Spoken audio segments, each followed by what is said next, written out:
Bismillahirrahmanirrahim. Assalamualaikum warahmatullahi wabarakatuh. Waalaikumsalam warahmatullahi wabarakatuh. Bismillah walhamdulillah wassalatu wassalamu ala rasulillah Sayyidina wa maulana Muhammad ibn Abdillah wa ala alihi wa ashabihi wa man tabi'a risydah amma ba'dah ila hadratin Nabi Mustafa Muhammadin sallallahu alaihi wasallam wa ala alihi wa ashabihi wa azwajihi wa dzurriyyatihi wa ahli baitihi al-kiram wa jami' ummatihi minal muslimina wal muslimat wal mu'minina wal mu'minat aina makana khususan li hadzal kitab asy-syekh Salim bin Abdullah bin Salim al-Khatami asy-Syafi'i asy-syekh al-'allamah Muhammad Nawal al-Tantani al-Jiyari asy-Syafi'i bi barakatil Fatihah. أعوذ بالله من الشيطان الرجيم بسم الله الرحمن الرحيم الحمد لله رب العالمين الرحمن الرحيم مالك يوم الدين إياك نعبد وإياك نستعين اهدنا الصراط المستقيم صراط الذين أنعمت عليهم غير المغضوب عليهم ولا الضالين آمين. والحادي عشر Bismillahirrahmanirrahim. Qala Syekhul Mu'allif rahimahullahu ta'ala wa nafa'ana bihi wa bi'ulumihi fid dharain amin. Wal hadi asyara, dan yang ke-11 dari syarat-syarat takbiratul ihram. Takbiratul ihram yang Allahu Akbar itu syaratnya ada 16, bahkan dalam syarah kitab Safinah itu ada 17. Di antaranya kemarin tidak boleh memanjangkan huruf ba dalam lafaz akbar, tidak boleh memanjangkan huruf hamzah dalam lafaz Allahnya. Sekarang yang nomor 11, Allah yakifa baina kalimatayit takbiri waqfatan tawilatan wala qasiratan. Allah yakifa, hendaknya ia tidak berhenti, tidak waqaf. Baina kalimatayit takbir, di antara dua kalimat takbir, antara Allah dan akbar. Berarti Allah berhenti, akbar, nah itu tidak boleh, harus wasol, nyambung, Allahu Akbar. Tapi kalau yang selain takbiratul ihram, umpama, ngapunten nggih Pak Ustaz, umpamanya dari sujud untuk berdiri kan prosesnya lama ya. Nah itu Allah Akbarnya nyambung apa diputus-putus? Ya, umpama kan dari sujud nih, untuk berdiri kan prosesnya lama nih. Putus. Allah Akbar. Berarti putus ya. Tapi biasanya pas saya udah Berdiri baru Allah Akbar. Untuk menghindari itu ya memang harusnya begitu. Berdiri baru Allah Akbar. Enggak kan, ini kalau takbiratul ihram kan cuman gini tok. Kalau yang mohon maaf kayak Pak Ustaz Kohar umpama, kan dari sujud untuk berdiri ke rakaat kedua kan prosesnya lama kan? Lah iya, kalau tile mah gitu nyampe. Kalau saya kan kerengkalan. Lah iya, kerengkangan lah ya. Iya. Ketika kerengkangan itu Allahu Akbarnya diputus. Biasanya kan takutnya begini, Allah Akbar kan gitu kan. Iya kan?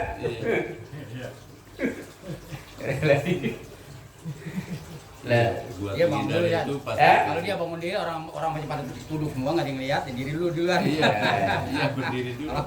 dan memang untuk menghindari pemutusan lafaz Allahu Akbar itu, kalau memang mohon maaf ya Pak Ustadz ya, buat contoh sampai nih. Nah iya kan? Nah iya. Ketika berdirinya kan prosesnya lama. Kalau orang Jawa bilang kerengkangan dulu ya kan. Ketika sujud kan berdirinya kan begini. Allah. nyantas nami atas baru akbar. Berarti kan putus kan namanya. Nah, makanya ya ketika bangun dan diem dulu, ketika sudah berdiri baru Allahu Akbar. Untuk menghindari putus itu. Iya, nggak bisa diam dulu kan nggak ada yang lihat. Makmumnya kan masih sujud. Saya kerenggangan kan nggak lihat ya. Lah iya, makmumnya masih sujud. Kalau ngumpet juga agak dilihat. Imamnya kemarin. Dan memang kalau kita jadi imam itu hendaknya gerak dulu baru ngucap. Karena takutnya ketika kita ngucap dulu belum gerak, orang udah langsung gerak, bisa jadi, mohon maaf nih Pak Ustadz, makmumnya tile gerakannya satset. Nah Pak Ustadz udah Allah Akbar, begitu tile udah berdiri, sampean masih kerengkangan. Lah makanya yo, kalau kita imam yo gerak dulu, baru ngucap, baru Allahu Akbar, apa sami Allahu liman. Artinya pokoknya kita gerak dulu. Kalau pengen pas kan begitu bar itu pas plek sempurna ngucap Allahu Akbar, sempurna gerak. Misalnya dari sujud ke bangun dulu. Nah, makanya ya memang benar kalau Allahu Akbarnya pas sudah berdiri. Kalau dari bawah kan takutnya terputus-putus ya. Apalagi Allah yang pinggangnya kumat. Dan memang pernah ada yang nanya langsung itu. Memang dia punya, kalau orang Jawa itu boyok itu. Boyok kan gini ya. Memang kalau posisi dari duduk mau berdiri memang prosesnya lama. Lah pernah kata dia, entah refleks apa saya ngucap ngadu. Adik. Lah itu batal apa enggak? Kalau yang membatalkan sholat itu sesuatu yang amdan. Amdan itu disengaja. Kalau enggak disengaja maka tidak batal. Kalau orang latah, orang latah itu sengaja enggak? Refleks dia. Yo, ini kan harus survei dulu ke orang yang latah kan. Ditanya dulu kalau ketika kamu latah, apalagi ngucapin kata-kata yang itu di bawah kendali alam sadar apa asal ngucap. Pernah nanya nggak ke orang latah itu? Pernah nggak Pak Bahar? Belum ya? Makanya untuk menentukan hukum orang latah itu ngucap sesuatu ketika sholat batal apa enggak, tanyain dulu. Ketika kamu ngucap itu secara sengaja atau refleks. Ini nggak ada yang latah ya? Ini katanya nggak batal. Masih normal nggak latah itu ya. Ini yang latah loh. Orang latah itu mungkin nggak sengaja ya mungkin ya. Ya Allah alam pun kita belum survei masalahnya. Di sini yang latah siapa ya? Bunjus ya. Nah, coba tanya. Ya karena kan untuk menentukan hukum itu kan harus survei ke orang yang bersangkutan. Karena dulu para mujtahid fikih itu sebelum menentukan hukum ini dia itu udah survei dulu. Berapa orang disurvei, kayak menentukan misalnya masa terlama orang haid itu berapa lama. Terus tercepat itu kan survei dulu, nggak langsung asal karek-karek kan enggak. Iya. Nah, observasi dulu. Kok sampai ke situ-situ ya? Baru kok membaca sepotong kok udah kemana-mana itu. Allah yakifa baina kalimatayit takbir, hendaknya tidak memutus. Yakifa itu putus, wakaf, berhenti. Baina kalimatayit takbir, antara dua kalimat yang ada di lafaz takbir, yaitu lafaz Allah dan Akbar. Itu enggak boleh diputus, langsung Allahu Akbar nyambung. Waqfatan tawilatan, dengan berhenti yang tawilah, lama. Lah panjang atau lama itu kan relatif ya. Enggak ada, masalahnya enggak ada ukuran sekian menit, sekian detik. Jadi ukuran lama sebentar itu hanya dilihat dari sisi kebiasaan. Wala qasiratan, tapi enggak mengapa kalau itu mutusnya pendek. Misalnya orang yang napasnya apa namanya itu? Yang napasnya ngos-ngosan apa? Asma. Bengek. Bahasa orang Betawinya bengek ya. Allah Akbar. Yo karena memang penyakit yo wis enggak apa-apa. Wala yadurru, dan tidak mengapa al-faslu, memisah. Bainahuma antara dua lafaz Allahu Akbar biadatit ta'rifi dengan kebiasaan yang umum. Ya tadi itu kayak misalnya orang yang napasnya, orang kalau napasnya nggak kuat panjang apa namanya, bengek ya, bengek. Pokoknya baca Allahu Akbar aja harus putus 2 kali. Allah Akbar. Umpama. Wala biwasfin lam yatul ka Allahul Akbar au Allahul Jalilul Akbar. Wala dan tidak biwasfin disifati lam yatul panjang ka Allahul Akbar seperti menambahkan lafaz al dalam lafaz akbar. Au Allahul Jalilul Akbar. Tapi yo kayaknya nggak ada lah ya orang takbir sampai Allahul Jalilul Akbar kok kemenyek emen nih. Kadang ada orang baca salam sampai didetil-detilin ini kata-kata saya kemenyek. Assalamualaikum warahmatullahi taala wabarakatuh. Kata saya kok kemenyek emen. Dia ngomong assalamualaikum warahmatullahi wabarakatuh beres. Kadang-kadang ada ya orang mau sambutan biar kelihatan detil gitu. Saya pernah denger Assalamualaikum warahmatullahi taala wabarakatuh. Kemenyek. Ditambahin waalaikumna. Wah iya waalaikumna. Kalau perlu walaihu wa alaiha wa alaihis. Kalau di sini biasanya kebiasaan kalau laki tahlil itu Ditambahin yali walahu walaha walahum walahu. Kata saya kemenyek juga. Terlalu bertele-tele. Saya pertama kali dulu dengar waktu diundang, pertama kali pindah ke sini lah. di kampung biasanya. Enggak yang belakangnya Jampang. Saya pertama kali ketemu sampean kan di situ tuh. Oh Belakangnya Jampang dulu yang gangan madep ke sono. Oh iya. Tahu yang mimpin tahlil lupa saya. Oh itu dari itu dari Tambun. Nah dulu yang nganterin Pak Jamar nih, karena saya belum begitu tahu kan. Badur. Kan dianterin sama Pak Jamar, saya ingat saya buat dia. Dari kampung. Iya Sarip. Nah itu kan tak begitu tahlil kan di walahu walahum walahunna alah kemenyak mana. Langsung walahum, hum itu udah mewakili semuanya. Iya. Iya Pak. Yuk, lupa saya. Pokoknya saya ingat saya pertama kali kuping saya denger itu di situ. Hampir ambulan kan? Iya. Iya pokoknya yang belakangnya Jampang tuh loh dulu. Yang ke sono Pak, ya Pak Haji dulu yang nganterin Pak Haji ya. Saya belum tahu daerah sini dulu. Kata saya wah kemenyek. Iya, yang pakai gitu orang kampung biasa. Biasanya ya. Biar kelihatan detil.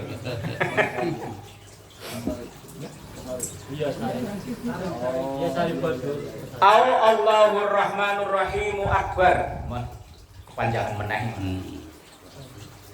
Bihilafi ma law talal wasfu berbeda seandainya bihilafi ma berbeda kalau law tala memanjangkan al wasfu sifat-sifat Allah itu. Ar-Rahmanu sifat, Ar-Rahimu ya sifat. Bi angkana salasan dengan gambarannya seperti 3 fa aksara atau lebih ka Allahul Jalilul Azimul Halimu Akbar. Wah suwen. Wis kemenyek ya. Guru-guru kita ngajarin ke praktis itu Allahu Akbar dah. Enggak usah aneh-aneh. Au Allahul ladzi la ilaha illa huwal malikul quddus akbar. Wal apa daun. Kepanjangan nih kalau Imam Tarawih keburu makmumnya teriak-teriak. Wes, boleh. Sweng. Tapi yang dibahas ini yang kayaknya nggak mungkin. Lah iya makanya ini seandainya, jaga-jaga. Kalau ada yang begitu kalau kok kemenyek men. Wa bi khilafi ghairil wasfi kad dhamiri fi qoulihi Allahu huwa akbar. Nah ini malah nggak boleh. Ketika takbiratul ihram menambahkan lafaz huwa di tengah. Ini biasanya yang lisan-lisan Jawa itu Allahu Akbar. Itu seakan-akan kan di tengah ada lafaz huwa atau waw. Biasanya malah nggak bisa nyebut Allah di orang kampung. Allah. Ada waknya itu. Iya. Kalau orang Jakarta Allah, Allah. Kalau orang Jawa Allah. Kalau Allah kan. Nah, itu pengucapan lafzul jalalah. Ya itu mah nggak masalah. Wong apa namanya dialek dialek daerah itu kan beda-beda. Coba kalau kita nonton yang kayak India, terus apa Pakistan, malah kedengeran di kuping kita begitu bacanya. Keren. Makanya lisan Indonesia itu malah yang paling luwes. Awin nidari fi qaulihi Allahu ya Rahmanu Akbar. Yang kemanyak-kemanyak ini. Wal muradu bis sifati as-sifatul ma'nawiyah, itu yang dimaksud dengan sifat itu sifat ma'nawiyah. La sifatun nahwiyatun, tidak sifat yang berupa contoh. Fatashtamilu nahwu azza wa jalla, seperti misalnya Allahu Akbar diganti azza wa jalla. Wis rasane koneko Allahu Akbar beres. Fa innahuma, sesungguhnya dua-duanya itu sifatani, dua sifat fil makna, dalam satu makna, dunal lafzi tapi berbeda lafaz. Azza dan wajalla itu artinya sama aja, yang maha agung. Sama, artinya sama tapi lafaznya berbeda. Li'anna azza wa jalla min qaulina Allahu azza wa jalla akbar, halun itu menjadi hal, fayasihu dzalik, maka kalau begitu malah sah, tapi tetap belakangnya ada lafaz Allah, ada akbarnya. Bihilafi ma law qala, berbeda kalau orang mengucapkan Allahu jalilun akbar, bintang kiri dengan menakirohkan lafaz jalil. Nakiroh itu yang tanpa al itu. Jalilun kan nggak ada al, harus al, jalilu tapi dibaca jalilun. Fa innahu la yasihu, maka itu tidak sah. Li'annahu hina idzin laisa sifatun, karena itu satu sisi bukan sifat. Wa amma law qala jalilun Allahu akbar, lah kalau orang mengucapkan jalilu Allahu akbar fala yadurru, justru malah boleh, karena orang sholat itu kan diawali dengan Allahu akbar, bukan dari lafaz jalilu. Maka sebelum Allahu akbar itu ngomong-ngomong apa ya terserah. Sebelum Allahu Akbar itu mau ngomong apa saja masih boleh. Gimana tadi mancing dapat banyak gak? Dapat 3 ekor Allahu Akbar.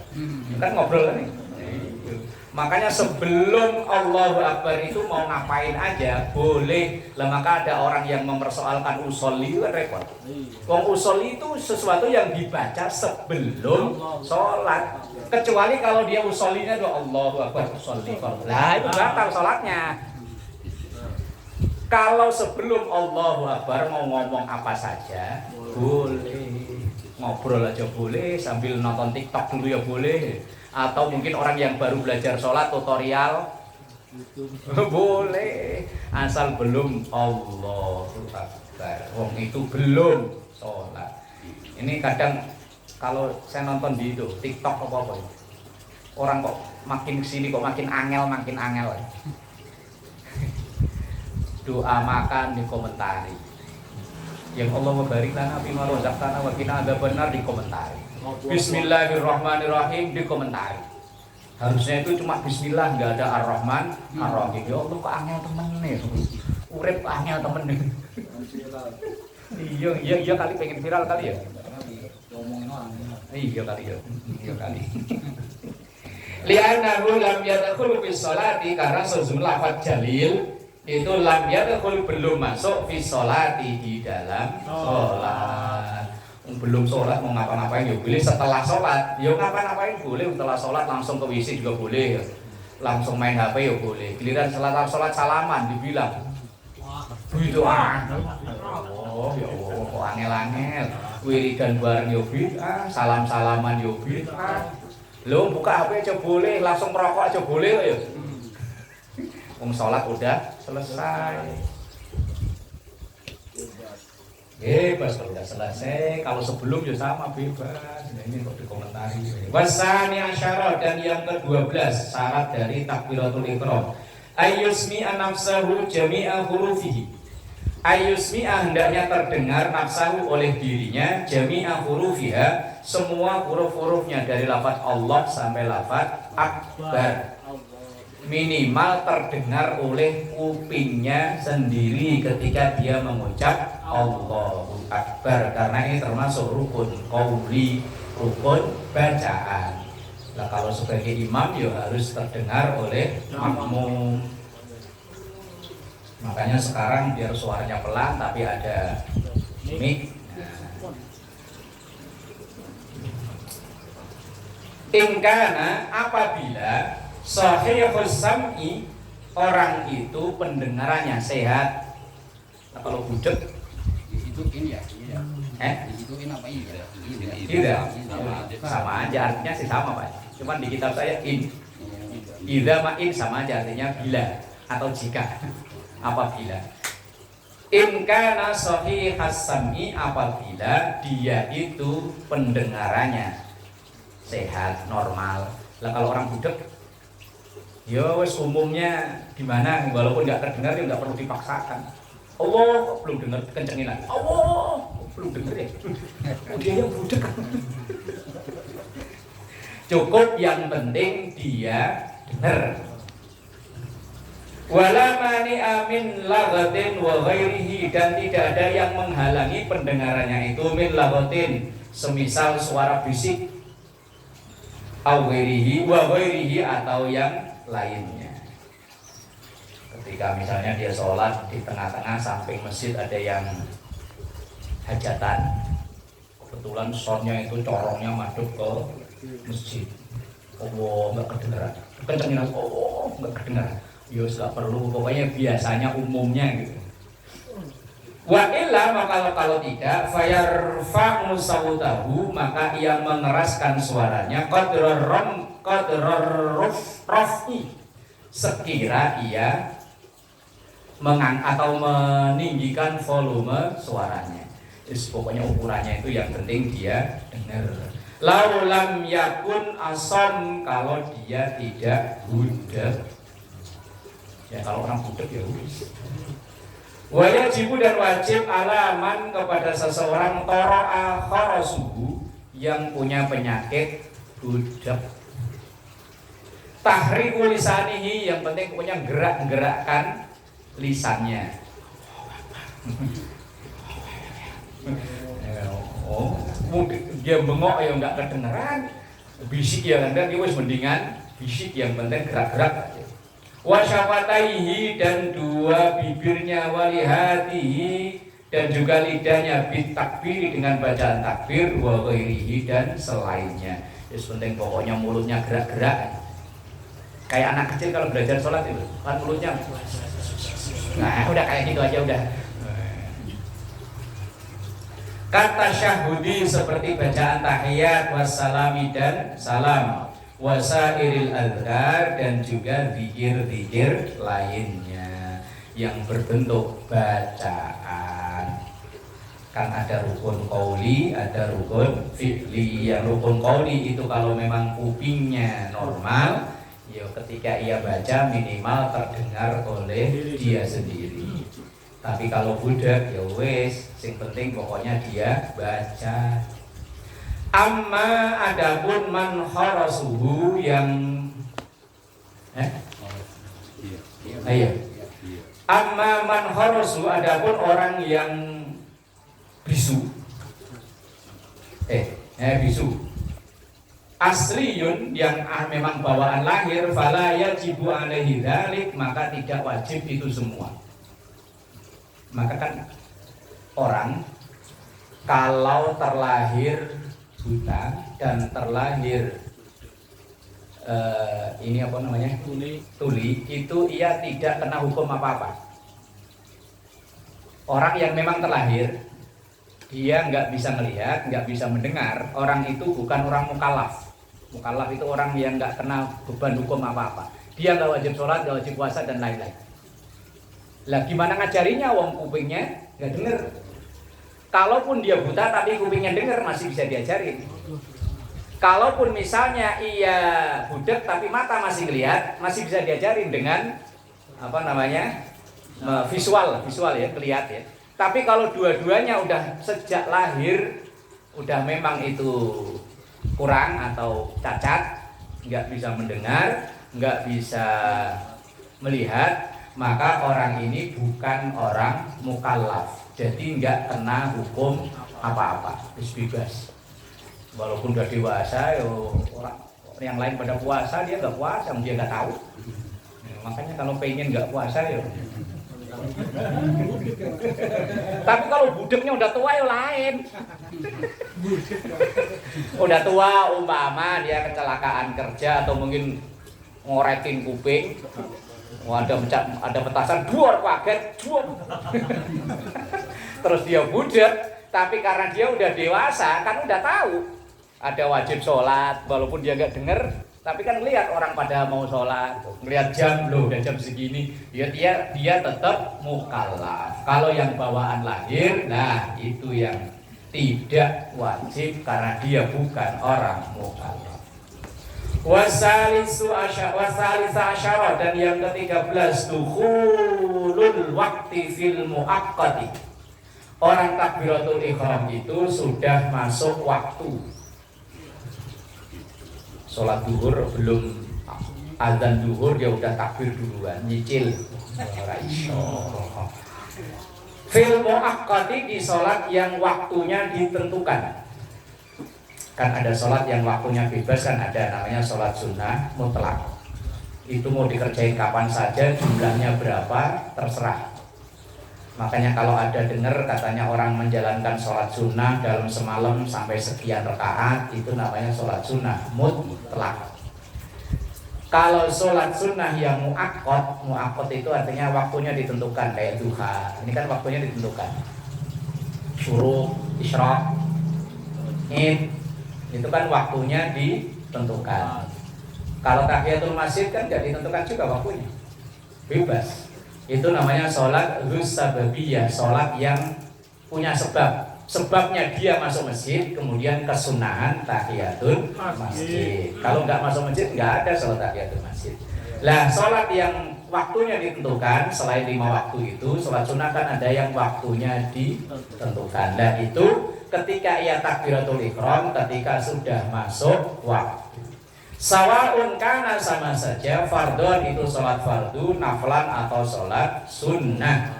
Wakadha, dan begitu juga sababi, sholat yang punya sebab, seperti tahiyatul masjid. Maka ia takbiratul ihram itu kalau sudah berada di dalam masjid. Kalau di teras? Tahiyatul teras. Jawabnya kok enak men ya. Kayak di Al-Muhajirin ini. Berarti kalau teras itu bukan tempat masjid berarti ya? Iya, saya ditanya kembali nanya. Lah misalnya ya, biasanya kan, dulu kayak udah pernah ya. Sudah. Ayo, apa? Tapi kalau teras belum dibahas terasnya itu. Sudah. Berarti nggak usah diulangi ya.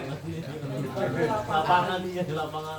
Teras ini teras, bukan lapangan. Teras. Pohon bimbing sama pohon kurma, kalau teras belum dibahas. Lah ya kalau dulu kan, ayo sholat id, ya kan, yang sholat id kebagian tempat di lapangan atau di jalanan. Lah kok dia datang langsung sholat 2 rakaat, itu sholat apa? Kan gitu ya. Lah kalau sekarang teras, kayak Al-Muhajirin ini loh, teras. Yang pokoknya yang ada atapnya kan namanya terasnya ya.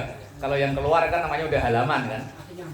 Nah, kayak di masjid KBN gitu ya. Kan ruangan utama sama terasnya, luasan terasnya kan.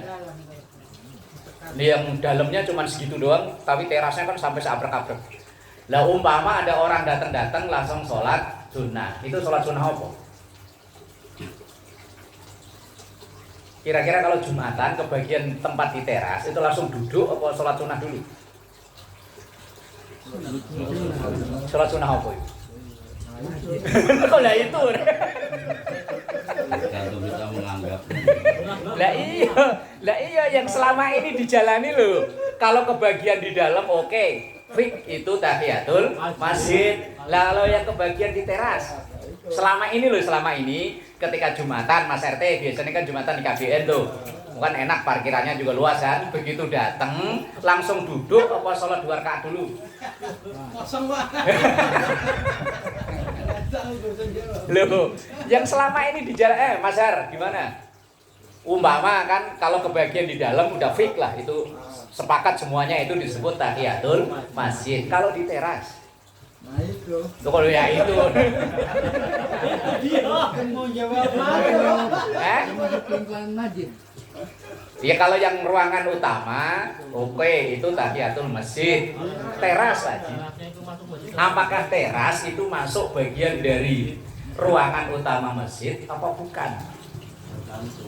Masuk itu kan masih nempel bangunan. Begitu, alasannya Pak Haji begitu. Berarti sholat di teras tahiyatul masjid boleh, boleh. Kalau tadi kok jawab begitu, selama ini loh ketika Allahu Akbar niatnya apa? Masjid.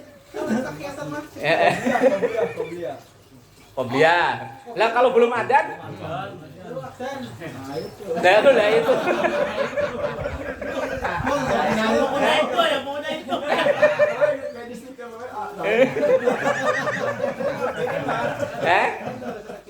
Gimana? Lah iya.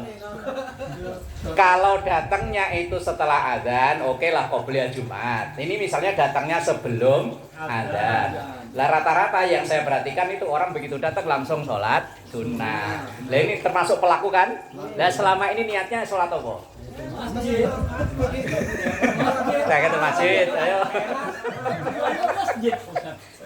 Tujuannya masjid. Iya tujuannya masjid. Sekarang permasalahannya apakah teras itu masuk dari ruangan masjid atau bukan? Masuk. Iya. Satu atap itu. Satu atap, yo wes. Kalau di Masjidil Haram itu bisa-bisa gimana? Itu dia. Ayo, alasannya katanya satu atap. Kalau misalnya dibikin misah-misah, nah coba gitu. Apa maksudnya?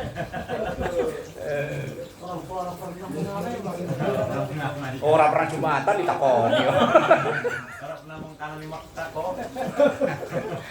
Begini, teras masjid itu kalau dalam bahasa fikih namanya harimul masjid, bangunan yang berada di sekitar ruangan utama. Kalau ruangan utama yang di kayak Al-Bajiri lah contohnya, itu yang ruangan utama udah fix lah itu, wanita haid yang lagi junub, wes pokoknya jangan ke situ. Lah kalau di teras kan sering kita lihat ada ibu-ibu nganterin anaknya TPQ, kan nunggunya di teras kan? Lah kalau memang itu masuk ruangan masjid, duduk di teras itu nggak boleh. Lah terus duduknya di mana? Lapangan, panas. Lah terus gimana? Ya itu jawabannya Pak Ustaz. Loh, Makanya aja nggak boleh masuk. lah iya kan? Nah itu. Lah itu. Maunya itu lah. Sangat lah. Lah itu mulu. Nggak boleh masuk. Nah itu. Gini, harimul masjid itu bangunan yang di selain ruangan utama. Kalau di Al-Muhajirin ya bisa di depan, bisa di samping kanan kiri. Kalau gudang belakang maksudnya apa? Masuk harimul masjid. Ruangan yang bukan ruangan inti masjid. Itu namanya harimul masjid. Nah itu hukumnya dikembalikan ke kita masing-masing, tapi dengan konsekuensi, bukan butuhe, bukan. Konsekuensi begini loh. Kalau memang itu kita anggap kayak Pak Haji sama Pak Idris tadi alasannya itu masih sama dengan ruangan masjid, oke, dibenarkan sholat tahiyatul masjid benar di situ, walaupun itu di teras. Tapi suatu saat kok kita lagi junub atau mungkin lagi, kalau perempuan ya lagi mens, konsekuensinya ya kita nggak boleh di situ, walaupun itu teras. Berlaku individual apa? Individual, tapi kita harus konsekuen. Konsekuen itu maksudnya yo nggak mencelawal menjele. Kalau memang kita nganggap ini ruangan sama dengan ruangan utama, maka kita tahiyatul masjid di situ sah, iktikaf di situ ya sah. Tapi suatu saat misalnya kalau kita laki-laki sih enaknya memang nganggapnya itu ruangan utama, jadi tahiyatul masjid di situ sah, iktikaf ya sah. Iktikaf sambil nyenderan aja di luar itu ya, sambil ngudut. Ngapain Pak? Iktikaf. Sambil ngopi. Nah tapi bagi perempuan Kalau menganggap itu sama dengan ruangan masjid ketika dia menstruasi, maka ya tidak boleh duduk berlama-lama di situ. Nah, tergantung kita nganggapnya apa. Kalau kita laki-laki, ya lebih baik menetapkan bahwa ini ruangan itu sama dengan masjid. Biar kalau datang itu tahiyatul masjid sah. Terus itikaf di situ ya sah. Jadi umpama duduk paling belakang yang biasa kita ngudut ngopi sambil nyenderan, ngapain Riz? Itikaf. Sah. Asal pokoknya masih dalam satu bangunan tadi kayak Pak Haji tadi bilang. Tapi tadi konsekuensinya harus yang larangan di dalam masjid ya harus kita patuhi. Di antaranya nggak boleh transaksi. Oh iya. Malah kita sama. Bayarin HP, ayo. Nggak boleh transaksi jual beli. Iya. Tapi kalau kita order Tokopedia di situ boleh nggak? Bisa transaksi. Iya makanya. Boleh.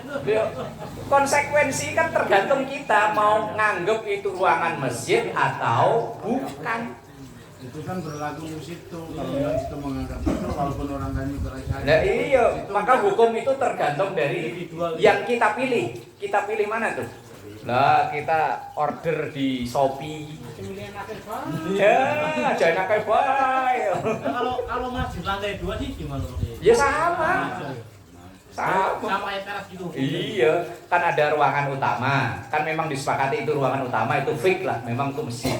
Yang dipermasalahkan itu yang teras. Kalau halaman sih udah bukan inilah lain urusan lagi. Padahal kita sering ya transaksi di ini. Iya, sering. Tapi saya nggak nganggap ruangan utama berarti boleh. Nah, rumah ceritanya kan Sambil ngopi keluar ya. Apa Kalau kita menganggap itu bukan ruangan utama, nggak boleh tahiyatul masjid di situ. Iya. Kalau Jumatan udah duduk aja. Ya wis terserah konsekuensi. Oh iya, saya nggak pernah Jumatan di sini. Ya itu. Ya itu. Tadi sampai ngobrol-ngobrol sampai ke situ. Itu. Ya itu masalahnya. Apa tadi? Apa tadi lanjutannya Pak? Nah itu. Waktu. Itu sababi. Warabi asyara yang ke-14. Iqa'uha halal istiqbal haitsu syaratna. Takbiratul ihram itu halal istiqbal kalau sudah posisi madhep kiblat. Haitsu syaratna sehingga kami syaratkan itu. Takbiratul ihram itu kalau sudah posisi menghadap istiqbal, menghadap kiblat. Wal khamis asyara dan yang ke-15 alla yuhilla ayyufsida. Artinya hendaknya tidak rusak atau bergeser biharfin min hurufiha, satu huruf ke huruf yang lain. Tapi kalau orang sadar ya boleh aja ya. Allahu Akbar menjadi Allahu Akbar. Kan namanya merubah huruf kan itu. Lah iya. Wa yughfaru dan diampuni atau enggak mengapa. Fil haqqil ammi itu untuk orang yang awam, maksudnya awam itu orang punya kekurangan. Ibdalu hamzati akbar wawan, mengganti hamzanya huruf akbar menjadi wawu. Misalnya Allahu Akbar. Yang benar kan Allahu Akbar alif. Tapi kok misalnya dia bacanya Allahu Akbar diganti wawu, tapi itu bagi orang yang awam, yang orang nggak bisa, ya wis Allahu Akbar ra, tapi karena dia nggak bisa Allahu Akbar, kayak anak-anak kita yang masih kecil atau kita sampai dewasa cuman karena pelo, apa kalau orang sini nyebutnya cadel, ya wis. Afadahu Syarqawi wa kadza al-Bajuri, begitu juga difaidahkan Imam Syarqawi dan Imam Bajuri walau lam yajzim ar-ra min akbar, walaupun tidak menjazamkan lafaz roh di lafaz akbar. Jazam itu artinya sukun. Wasadisyasyara, dan yang ke-11 takhiru takbiratil makmumi an takbiratil imami, mengakhirkan takbirnya seorang makmum dibanding takbirnya imam. Jangan sampai mendahului takbirnya imam. Imam belum takbir dia udah takbir, batal sholatnya otomatis. Misalnya udah Allahu Akbar, imamnya baru Allahu Akbar, ya batal sholatnya, ulang. Mendahului imam, barengi imam itu aja pun bisa memakruhkan jamaah ya. Makanya tadi Pak Ustadz Bahar dia ngucapnya lebih geraknya duluan kemudian baru ngucap, itu untuk menghindari supaya makmum itu tidak bareng dengan gerakan imam. Bareng aja makruh, apalagi mendahului. Mentang-mentang imam gerakannya lama ya. Maaf dah, Apal ini saya duluan lah. Oh, Raisyo. Imam itu harus di depan.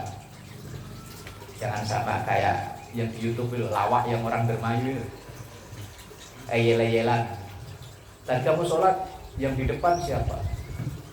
Imamnya di belakang, yang di depan Ustaz Thohir. Padahal yang di depan itu namanya imam, tapi yel-yelan, sebenarnya. Falau qaranahu, dan seandainya bareng antara imam dan makmum fi juz'im minha, dari sebagian takbir itu lam tasihha, maka tidak sah al-qudwatu makmumannya, walatan akid, dan tidak sah sholatuhu sholatnya. Jadi kita nunggu imam gerakannya sempurna, Allahu Akbar, kita baru takbir. Jangan sampai kita imamnya lama nih, saya duluan ah. Insya Allah. Wa yushtaratu laha aidan faqtus sarifi, dan disyaratkan juga faqtus sarifi,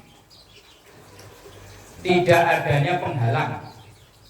Faidha kabbaro, ketika takbir al-masbuku ora imam yang masbuk, alladzi adrakal imam fir ruku', yang ia menjumpai imam dalam keadaan ruku', wahidatan, yang sekali, wa auqa'a jami'uha, dan ia meletakkan segamanya, fi mahallin tujzi'u fihil qira'ah wa qasada biha at-takharrum. Ya coba biar selesai.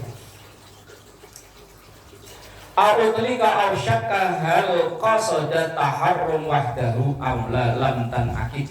Maksudnya begini, ini kita ambil ringkasnya aja.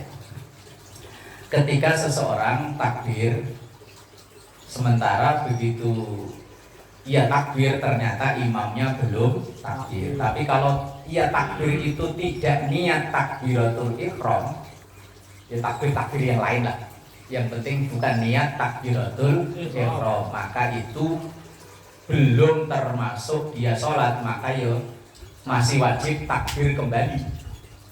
Misalnya udah baris Allahu Akbar, tapi itu dia tidak niat takbiratul ihram, pokoknya hanya takbir aja. Atau mungkin karena dia sholat pas takbiran malam Id umpama, masih kebayang-bayang takbiran, udah jejer rapi, dia masih Allahu Akbar, atau sholat Id gitu, Allahu Akbar. Tapi kalau takbir itu tidak diniatkan takbiratul ihram, maka yo dia dihitung belum sholat atau belum takbir.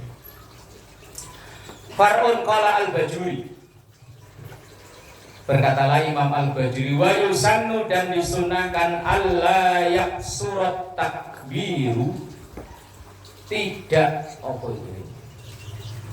terlalu cepat dalam takbir, haitsu la yufhama, sehingga tidak dipahami. Membaca takbirnya kecepatan. Gimana contohnya? Gitu ya. Kayak orang wiridan gitu. Kalau wiridan kan subhanallah saking kecepatnya sampai cuma sub. Ya kan? Subhanallah cuma banyak sub. Allahu Akbar, alhamdulillah jadi bilah. Allahu Akbar jadinya baru. Wah, itu yang kecepatan.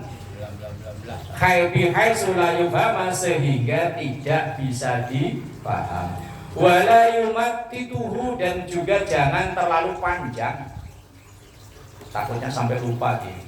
Allah kepanjangan. Tujuh alif ya. Iya 7 alif nanti ada di situ. 7 alif batasnya kan. Umpama kepanjangan kecepatan ya jangan, kepanjangan ya jangan. Bi ayyubaligha fi maddi dengan berlebihan dalam panjangnya. Bahkan atau akan tetapi ya tawassatu bacanya dengan tawassut sedeng-sedeng aja. Lah panjang pendek kadang sedeng itu ayo apa namanya ya tergantung kebiasaannya ya.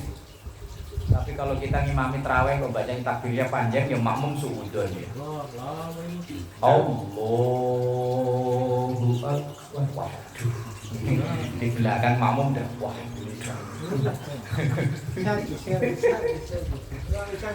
Wa yustahabbu dan disunahkan ayyamudda untuk memanjakan at-takbir takbir. Waqala Syibru Malisi. Berarti Imam Bajuri dan Imam Sabro Malisi ini agak berbeda pendapat. Kalau Imam Bajuri hendaknya tidak terlalu cepat juga jangan terlalu panjang. Tapi yang sedang. Tapi kata Imam Syibru Malisi wa yustahabbu ayyamudda at-takbir dan disunahkan ayyamudda untuk memanjangkan at-takbir membaca takbir. Ini maksudnya adalah takbiratul ihram.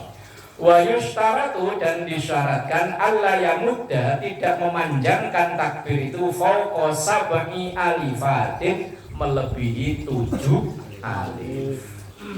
7 ketukan. Satu alif. 1 alif 2 ketukan. Satu harokat itu 1 ketukan. 1 alif 2 ketukan berarti 14 ketukan ya. Allah. Panjang ya. Iya. Paling kita berapa ketukan sih ya? Allah paling 4 ya. 4 2 alif berarti paling. Wa illa maka kalau tidak batal sholatnya. Kalau lebih dari 7 alif, lebih dari 14 harokat, 14 ketukan, maka malah batal sholatnya. Lagian ya kesuwen ya. Nah kalau sholat sendirian, kalau jadi imam memang keburu makmumnya. In alima kalau itu dia tahu, wa ta'ammada dan ia sengaja. Wa tuqaddaru dan diperkirakan kullu alifin setiap 1 alif bi harokataini itu 2 harokat, 2 ketukan. Wa huwa dan itu alat takrib perkiraannya kiro-kiro. Wa yutabaru dzalika dan dihitung itu bitahrikil asabi dengan menggerakkan jari tadi. 1 alif itu 2 jari gerak. Allah. Kalau 1 alif, kalau 1 harokat berarti kan 1 gerak kan. Mutawaliyah dengan berturut-turut. Nah kalau gerakinya lama ya jadinya panjang juga ya. Allah. Tapi lama gerakinya ya panjang juga. Muqaranatan yang bersamaan linnutqi untuk mengucapkan bil maddi dengan hukum mad atau panjang. Bacaan tentang takbir ini lama. Faslun fi wajibati ummil Quran, pasal tentang wajibnya ketika membaca surah Al-Fatihah. Wallahu a'lam bishawab.